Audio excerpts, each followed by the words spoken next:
Welcome to Xorro-Q. In this video, you will learn how to use Xorro-Q's QF web service. The QF service is an online site for Xorro facilitators. Once you have logged into your QF site, you'll be able to set up groups or classes of participants, prepare a variety of different types of activities for your participants, and access all data collected from your participants. Let's get started. To access your Xorro-QF site, open your internet browser to qf.xorro.com. You'll need to log in as a Xorro facilitator using the login details provided by your Xorro administrator. These login details give you access to your participant groups or classes and all activities you have prepared and run with these. By the way, if you're an educator, the same login details provide you with access to the Xorro Resources site. Resources.xorro.com is a free online share site where you will find complete lesson activities and other resources, all shared and commented upon by educators. Now that you've logged in, you'll be looking at your home page on the Xorro-QF service. If you're new to Xorro-Q, your home page won't have as much on it as mine does, but you can see how easy it is to get to the most recent activities and results from here.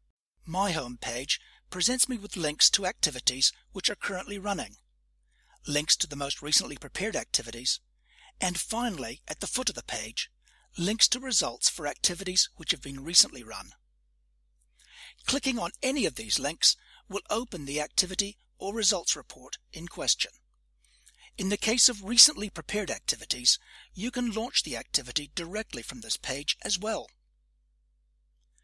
Looking back at the top right of the page, you'll notice that the home page is the first of 3 available tabs.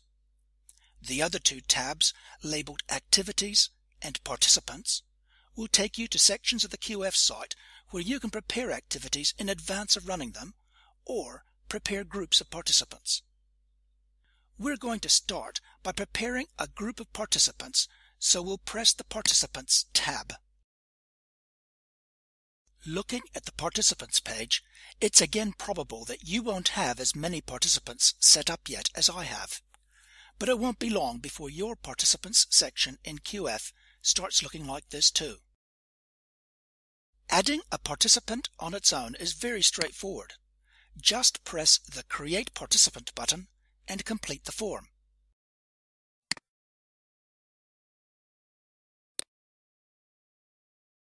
At this stage, you probably don't yet have a group set up to which you can add this new participant, but don't worry about that just yet. Just leave the group as NA. Notice that you can add student IDs in here. If you do store the student ID with the participant details, then you'll later be able to ask students to access your Xorro-Q activities using their IDs. This will make it easier for you to correlate and analyze results later. Press Create Participant when you're finished. Notice how our new participant has joined the list on the page. Let's now create a group. It's as easy as giving it a name. You can make as many groups as you want. You can then select any participants and add them to any group that you've created.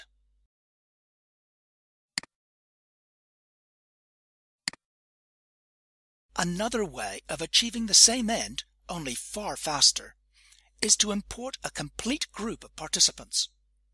You might already have your groups or class lists available to you. In that case, prepare a spreadsheet CSV file with column headings for ID, first, and last. It doesn't really matter in what order the columns are placed, but the heading names do matter. They have to be exactly as shown here. Just list your participants under these headings.